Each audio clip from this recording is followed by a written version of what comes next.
Okay, everyone. Today we have a special treat because we're dealing and interviewing with one of the most influential leaders I've ever had the privilege to meet, Maurizio Vecchione, who is not only a scientist who has worked in our national labs.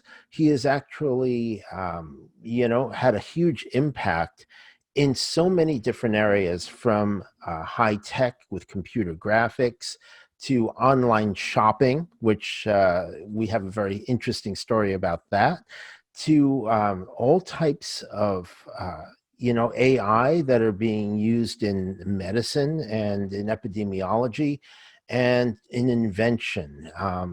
He is currently executive vice president of the Global Good Organization for Intellectual Ventures, and a serial entrepreneur in between that. And so I want to thank you, Maurizio. Thank you so much for joining us today. My pleasure, James. Thank you for having me. And Maurizio, I'd like to start off, with your background, because you've been able to translate your skill sets into so many different areas. I know you were originally from Italy, and a wonderful place called Trieste. If people haven't visited there, I would highly encourage it, because not only is it a great place on its own, although you got to be careful with the traffic there because people tend to be crazy drivers, but it also is a great gateway to the Croatian coast as well as the Italian coast. It sits right there on the border. And Maurizio, you originally were a physicist. I'm ashamed to admit it. Yeah. I was studying practical things like the large scale structure of the universe. Yes, just very small, insignificant things. And so originally, I believe, from our early conversations, you were mentored by a Nobel Prize winning scientist. Yeah, I was actually a very young student, and under the Italian educational system, your age means you get assigned to various tiers and quality of mentors at the university level. And so I think they picked the most obscure scientist they could find at the time, which was a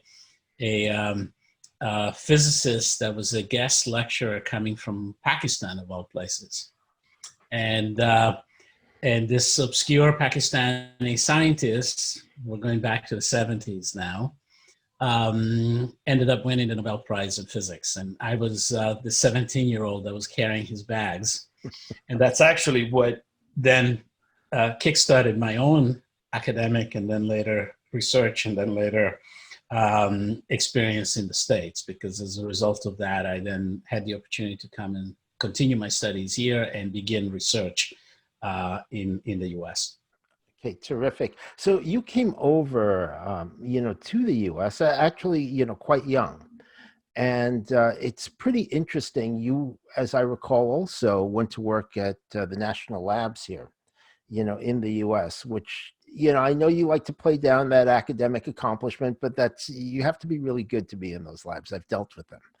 And it's kind of interesting that you were able to make that transition. And when you decided to come over and had the opportunity to come over, what was kind of your thoughts about that? I mean, it's a very big change, moving way far away from home, really at a young age.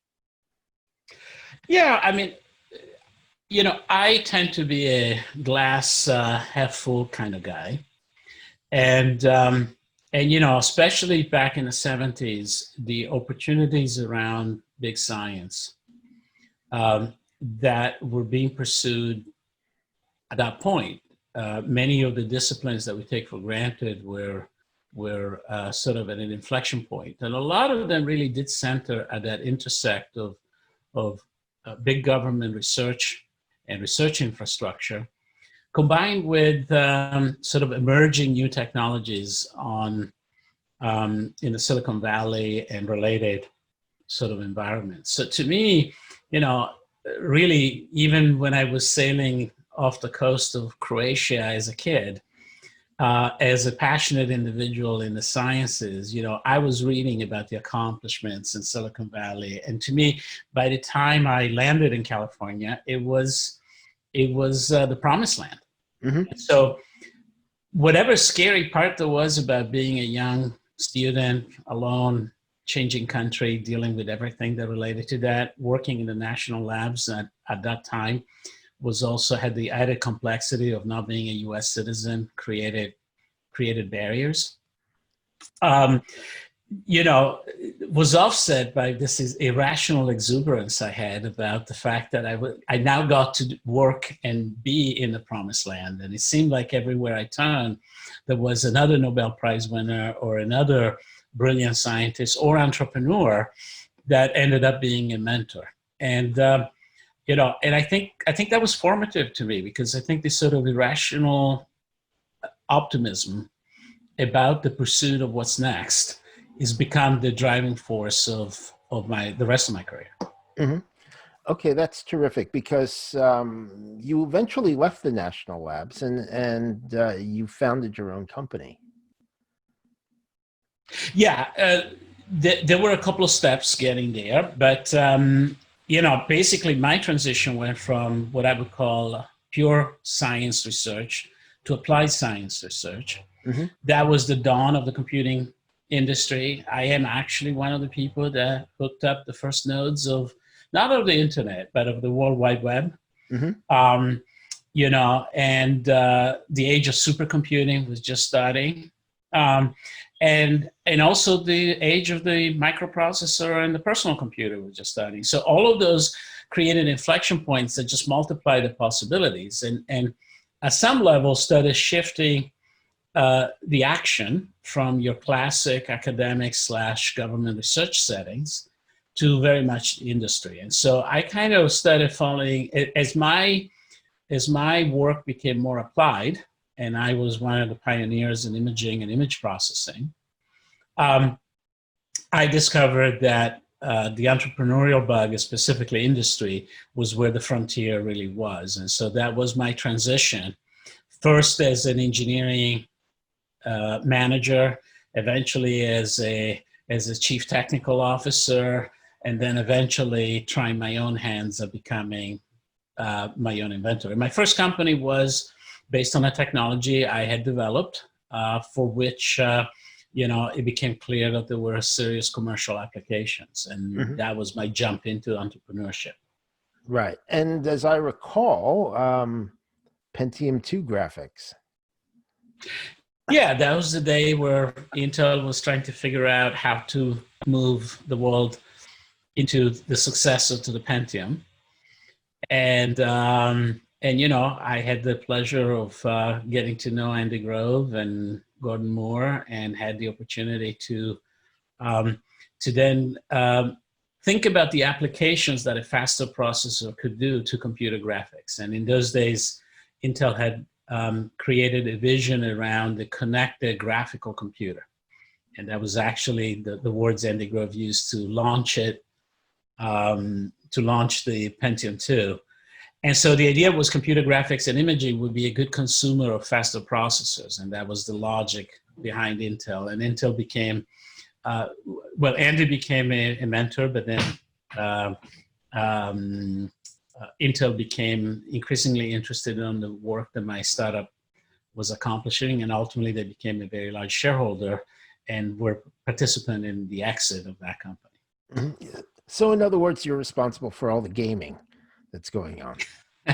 Well, what's interesting is in those days we always knew that computer games could have would have an application of computer graphics, but the real need for the kind of rendering in real time was pursued in more sort of industrial applications. So we spent a lot of time thinking about CAD CAM. We spent a lot of time thinking about medical imaging. And we spent a lot of time thinking about defense. So there were a lot of military applications that came out of that work. We kind of missed the gaming as an enabling technology, although Intel certainly then drove that and other and other companies did that. So my company doesn't take any claims in the gaming side, although I do have a few consumer titles to my name. That's great. And partly, I think what's really interesting is obviously you were thinking in terms of defense and industrial applications and other applications. I think it's kind of come full circle. Everybody's looking to gamify all of those applications anyway, in order to continue to train people and things like that. Absolutely. I think part of the reason why the sort of massive consumer use was not really on the roadmap in the early days is because, you know, computing power wasn't quite there and wasn't quite, and access to the computing power wasn't quite democratized to the point. These are still the days of mini computers and workstations and high performance workstations. The PC was just emerging, and suddenly it predates the internet. So, so all of those kind of things, you know, had a time. And I think those of us that were future thinking envision a future where people would connect to each other through something like the internet, and the graphical interfaces would allow you to see things and do things online. But it seemed like a pretty distant future. Of course, it happened much faster than we had, you know, even in the most optimistic way thought about. Right, exactly. And then after that, you moved into another area that became ubiquitous. You've worked with so many amazing people, obviously.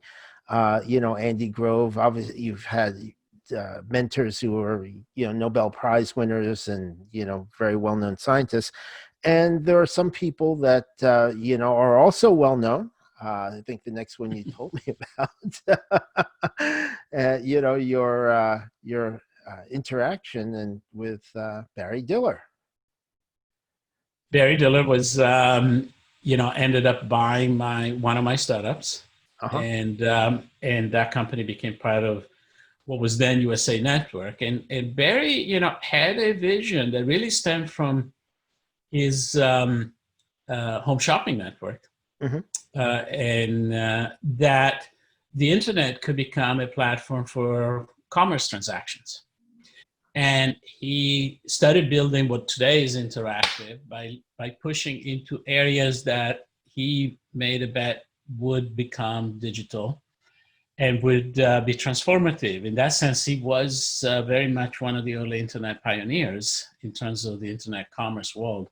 So electronic commerce was one part, and the other part was travel. Hmm. And you know, so if you think about some of the things that have come out of interactive, which include Ticketmaster or include hotel reservation networks and Expedia, and also electronic commerce. In Hmm. those days, Home Shopping Network, through its online platform or its non-online platform, was reaching close to to say something like 70 or 80% of all American households, And that which was was just staggering. phone in, correct? That at that That time. was mostly television and phone in, but it Yeah. was rapidly evolving into commerce. And so we apply some of the technologies, especially in imaging, to create sort of a visual merchandising experience. And it led me to electronic commerce technologies as one of the first things. And ultimately, that is what he bought.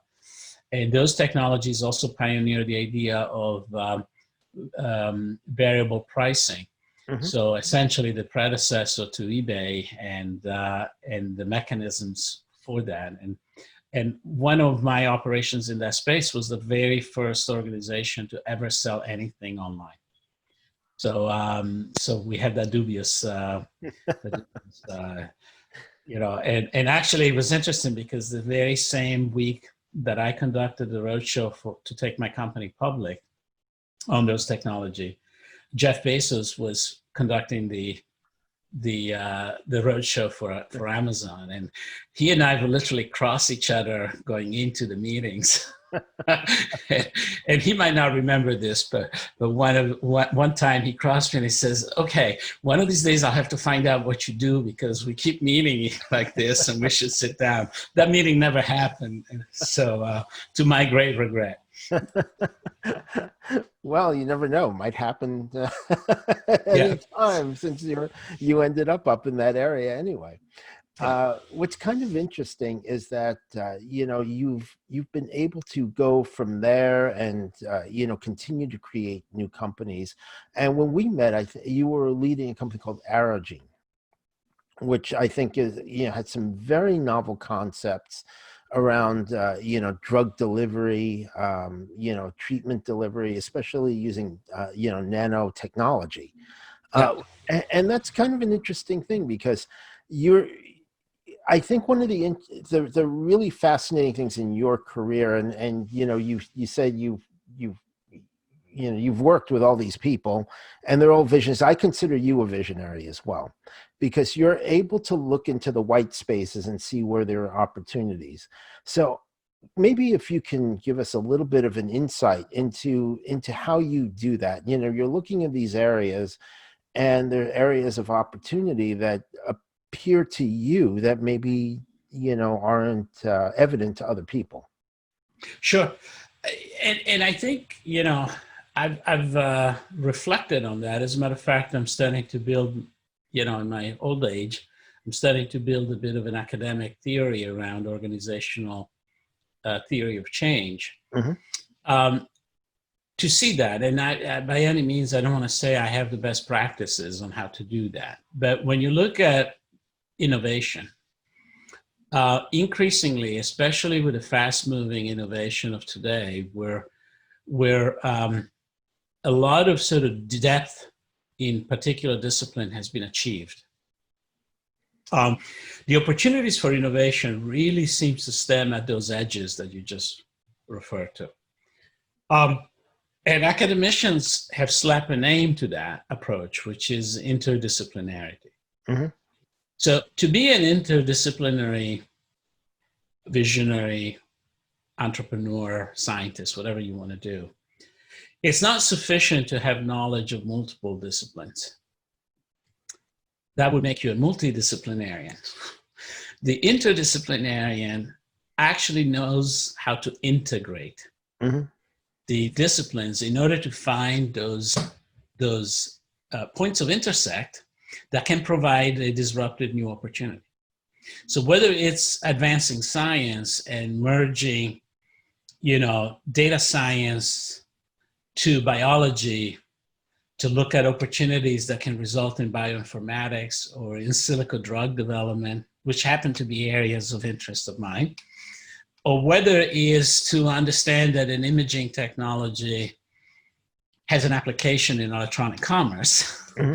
which goes back to my history, or any number of other examples, it is really making a deliberate effort to look at those contact points and to understand what the opportunities that successfully developing those contact points can unleash, that I think has been my secret to success, and I would venture is increasingly responsible for the real innovation. Mm-hmm. And sometimes that's very simple, but it's amazing how tunnel vision most executives and most developers can get, where essentially you miss those opportunities. And so I take special time to reflect on that interdisciplinarity that is needed to find the next thing. Mm-hmm. That's a really great philosophy and way to look at it. And it seems like you've developed that over the course of your career. Can I ask you, or was there any particular influence to that, or was it just all the different people you've come into contact with that you kind of picked that up from? Sure. Well, look, at a fundamental level, that's what being a physicist trains you for, right? Because physicists have fun to remind people that because they understand the fundamental building blocks of matter, they basically can explain everything else. Because after all, everything is made of matter. Now, that's not quite easy to do, and it's not quite true. And I would highly advise not to have the next surgery conducted by a physicist. But in theory, there is a sort of mindset to look for those connections. And I think that training carried into how I arrived to this. It wasn't a grand vision that developed one day. It's just a natural sort of inquisitive way of looking at problems from this sort of interdisciplinary perspective. The other thing is, it is true that I had the opportunity to observe, without fail, some of the greatest innovators that I know were interdisciplinarians. And, just go back to thinking about what we associate with a Renaissance man, right? Right. What, Leonardo was a painter and was a sculptor and was a writer and was a scientist, okay? And so to me, I've always found inspiring that story, and I happen to work for one right now, Nathan Myhrvold, who is a polymath and is very active both academically and not in research across lots of disciplines that appear unrelated but really leverage each other. I've had the pleasure of working closely with Bill Gates, and I think he has many of those elements too. And I think those in the computer science business specifically, and in the technology side of the computer business, the computer business is fundamentally a better tool to solve problems that are disciplinarian. So it's almost like the natural point of integration. And if you even think about modern data science and artificial intelligence, that really is just a tool to look for the correlations across disciplines that ultimately transform data into products. And so those are just technological version of the same concept. Right. And so I don't think it's a surprise that philosophy translated and you being very involved in things like artificial intelligence. Right. And that brings us to where you are right now with the Global Good organization, leading that for Bill Gates and for Nathan Myhrvold. Obviously, two of the really influential thinkers in our time. I don't know whether I should apologize to you for that or not, since I had a hand in that. But it did give me the opportunity to meet you and work with you as well. And you've done an amazing job in turning that organization into something that I think in a lot of ways was very theoretical at the beginning when we first met. It was very research oriented, very almost charity oriented. Into something that really has had a huge effect on saving hundreds of millions of lives across the world. And I think they, couldn't have done it without you. And so tell us a little bit about that journey that you've gone through in taking an organization that I think in many ways was very aspirational, but didn't have any structure, and putting, kind of your structure around that in order to create things that have had a huge effect in so many people's lives. Well, look, Intellectual Ventures is an invention company. And so at a very sort of simplistic way, I think Bill and Nathan were trying to leverage the invention process to do good in partnership or in consistency with the Gates Foundation. So if you think about it from a perspective of flushing out sort of that idea, it's probably true that all the great innovation that we take for granted today in our lives is mostly not available to the 4 billion people that live in low and middle income countries. And if it is available, it's not necessarily addressing their problem, it's addressing our problems. You can see that even just in medicine. If you look at the global burden of disease, and you look at the causes of mortality that affect the majority of people on the planet, that majority happens to be the bottom of the economic pyramid. Well, they're not the same diseases we worry about in places like Seattle or New York.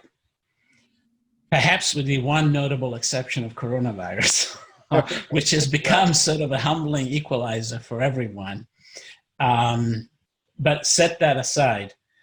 So, I think the idea behind Global Good was to deploy sort of first world invention development techniques to the problems that affect this large underserviced population. And the idea was that perhaps since it's a large emerging population of potential customers, that you could actually use the private sector to do that.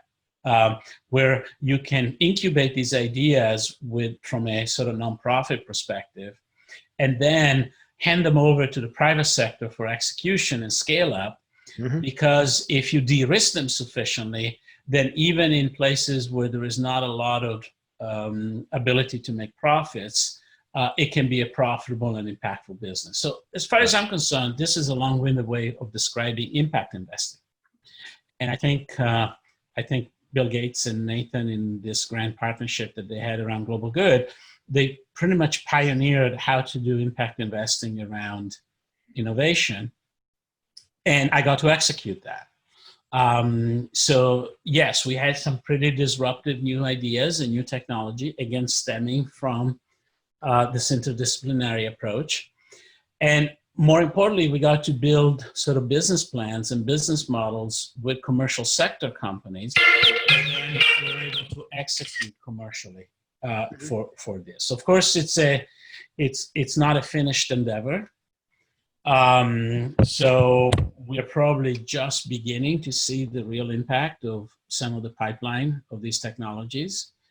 And we're also learning a lot from the circumstances of how you go about scaling things up. And among those learning is the idea that, it does take sort of demand aggregation and convening of large donor funds to really help these private sector companies build real businesses in these parts of the world. And so we're in the middle of actually integrating some of the work of Global Good to the Gates Foundation in order to take it to the next step. Mm-hmm. But that's sort of the history, and I think it's been a privilege to execute on this vision. And I think it is interesting, not just from the technology and the science and how do you go about translating esoteric research technologies into practical application, but it's interesting also from the sense of creating a new business premise around the double bottom line of impact and social good.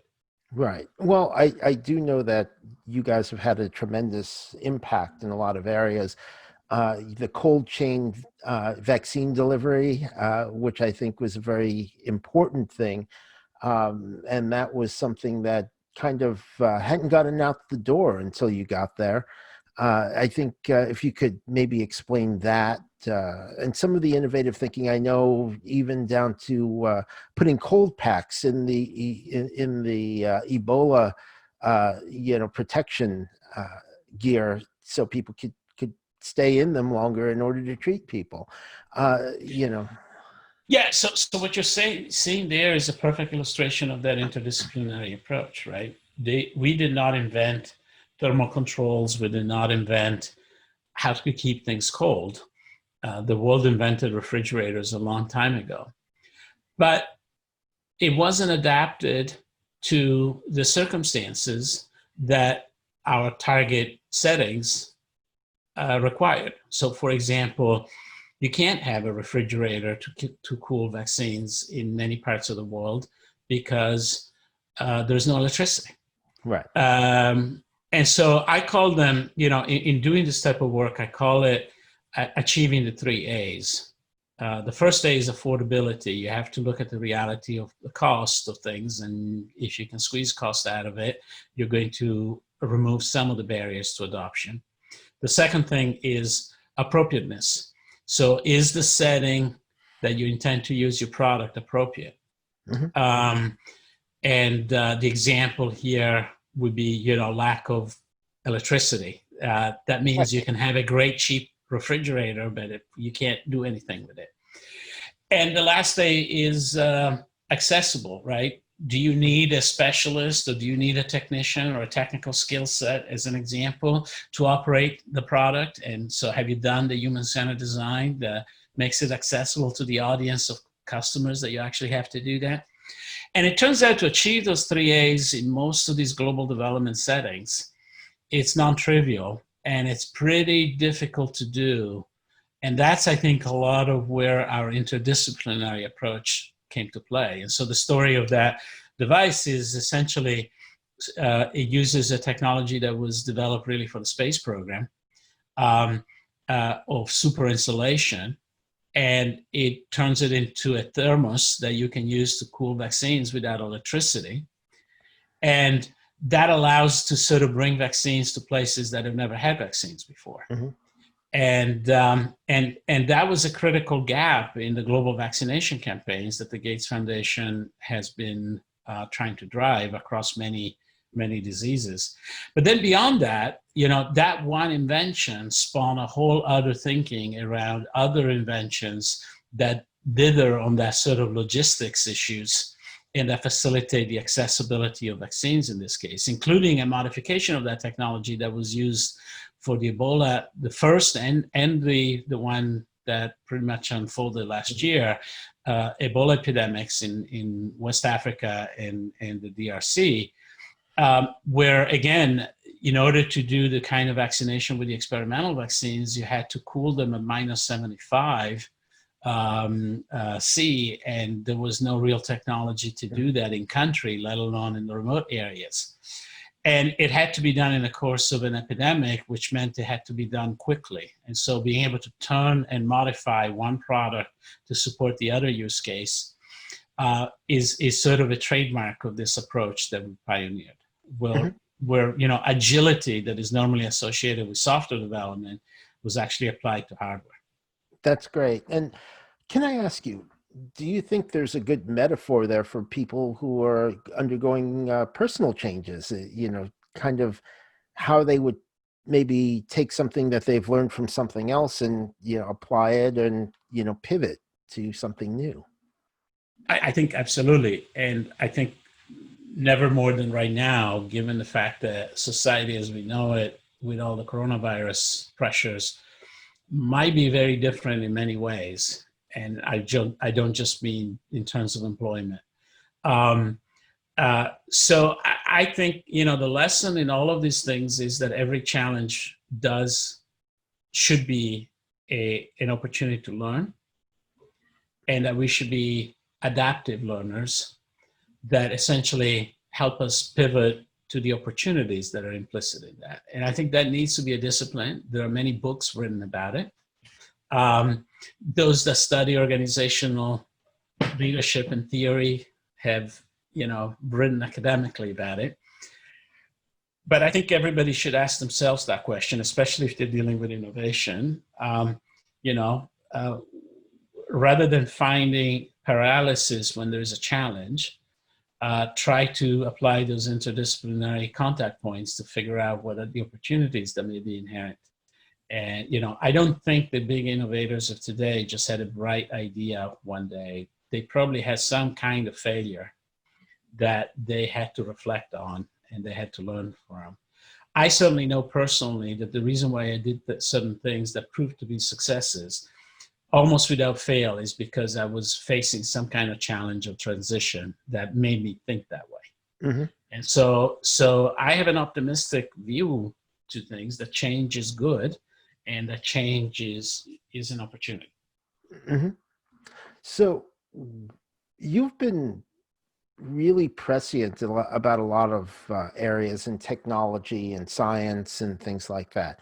What do you feel is kind of the next thing that you're interested in, that you're focusing some of your attention? I know you've been pulled a lot of different ways, and before the end of this, I do want to go into some areas around leadership, because you've exhibited extraordinary leadership in really kind of taking an organization and really building it.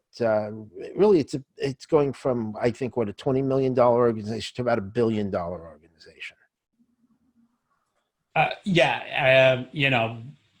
It's a donor-funded organization, so a lot of it becomes what our budget is, as opposed to classic revenue measures and all that. But what I think is more interesting is we've been successful. For every dollar that we spend, we've been successful to get other organizations, such as the private sector, to co-invest at something like 1 to 5. Mm-hmm. So $5 invested by others for every dollar that we're investing out of our nonprofit side. So I think that's an important testament to finding opportunities, even in markets that you would consider non-markets. Mhm. And I think it may be a sign of things to come. But you asked for an assessment of technologies, I think, Yeah, that that you're really get me interested in. excited. Yeah. I do think we're just at the beginning of seeing the impact of data science to many areas, but certainly medicine. Mhm. And so this whole continuum of informatics becoming bioinformatics, of next-gen sequencing and data science and machine learning or artificial intelligence unlocking the next chapter in precision medicine. And, I think we're just scratching the surface, and I think there's some huge opportunities to decode major biological systems. Mhm. One area I was just engaged in a nice conversation is decoding the inflammatory response of the body. Okay. Okay, great. There are folks that are pursuing these ideas where they're decoding the immune response.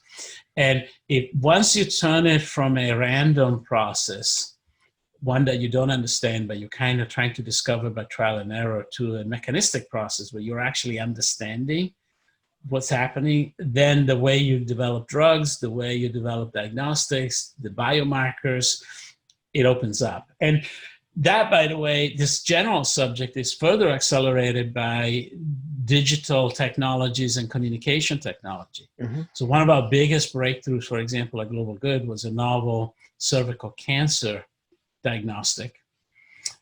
Cervical cancer being a cancer that affects predominantly women in low and middle income country because they don't have the ability to be screened, Mhm.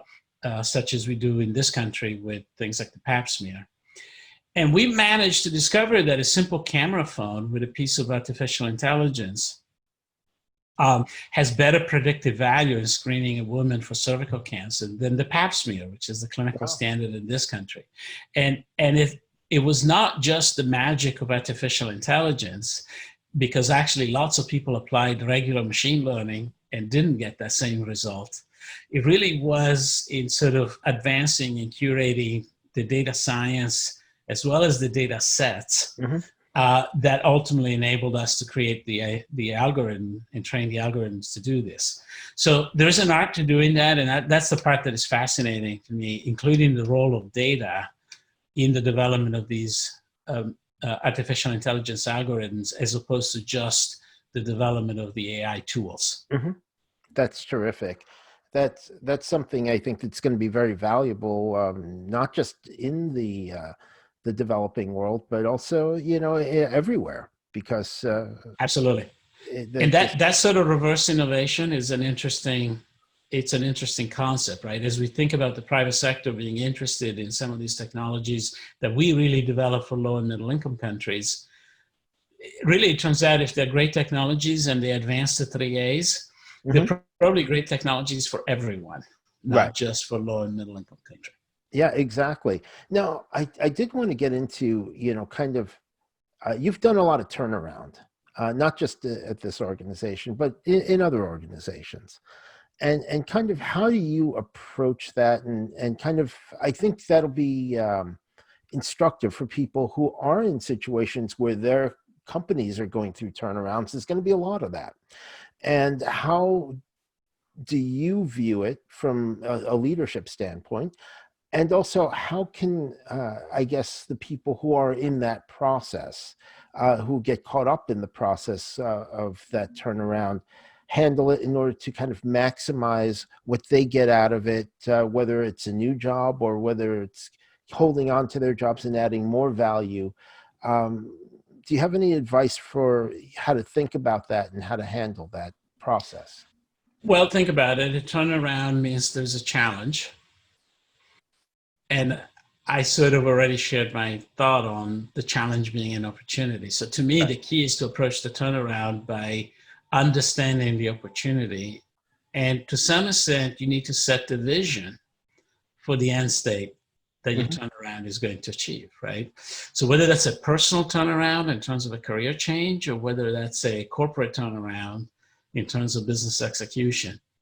And so setting the vision, and then delivering the vision in an authentic way, where you're actually evangelizing it. But the first way to evangelize that I know of is to make sure that uh, I say what I do and I do what I say. Mm-hmm. And I translate that to authenticity. Right. So it's not enough to have a grand vision. You then have to live the vision. And, and that tends to be, in my experience, a contagious experience, because I think it allows other people to come on board with that vision and to buy in. And so that becomes a tool to build consensus. Mm-hmm. And once you build consensus, it becomes a shared vision. And then you enlist the support of others. And ultimately it's the collaboration that stems from that is a trademark of great leadership, and that enables doing some turnaround, sometimes when resources are insufficient or other challenges persist. So those are sort of, steps I would use, Mm-hmm. or I do use for the turnaround. And I think it becomes a requirement for the leader to be able to spot that vision, to articulate that vision, to dither the vision around improvements or inputs, to reassess it, but more importantly, to live it, Mm-hmm. and make it into a shared vision. Right. And I remember early on when you came to Global Good, you got the travel expenses under control by leading by example, and you know, going on some very long trips in coach, which I think really set a great example for a good, somebody who's a really good leader, and set the example for the other people to understand that their the cost is a real thing for the organization. Yeah, and I think the other corollary of that story is, we didn't mandate it. Mm-hmm. We basically asked people to take personal responsibility on their decision, Right. and making it clear that their boss was electing, with some exceptions, but was electing to Right. rough it out. And that, I joke that almost guilted everybody to doing the right thing, without me having to do some draconian policy or other aspects of that. Well, I think that by doing that, it became their idea too, as Exactly. opposed to being pushed. You pulled Right. them into it, and I Right. think that was a great example of leadership. And I think it also gives you the flexibility to accommodate special circumstances, right? Yeah. So if somebody, is particularly constrained or has a medical condition or whatever, they can still allow themselves the extra comfort. Or if it's a trip that is particularly difficult, Mm-hmm. But at least it forces people to think about it and rationalize it. Right. Exactly. And I think that's great. Maurizio, is there anything else that you'd like people to know about you or Global Good or those types of things? Because we like to be able to add that into the notes. Uh, Thank you, James. You've given me exceptional airtime, so I am glad to meet our virtual audience, and obviously anybody that has questions can reach me through you. Oh, okay, terrific. And can I put a link to the Global Good website or something like that? Sure, absolutely. Okay. With a caveat that it's transitioning to the Gates Foundation. Yeah. So So, well, so, I'm sure they'll be able to handle a redirect. yeah, But if they can't, then that's a different problem. right, exactly. So, well, thank you so much, and I really appreciate you taking the time. I think your insights are going to be very, very helpful for a lot of people, and most people don't know uh, the they know the big names out there, but they don't know how you've kind of enabled a lot of what they've done. And I think that's one of the real privileges of knowing you and helping you to get that story out, because I think it's very instructive. You're very kind, James. Thank you. Okay, well, thank you, Maurizio. I will speak with you soon again, and Let me know if you have any other questions or anything that I can help you with in the meantime. Thank you. Okay, thank you.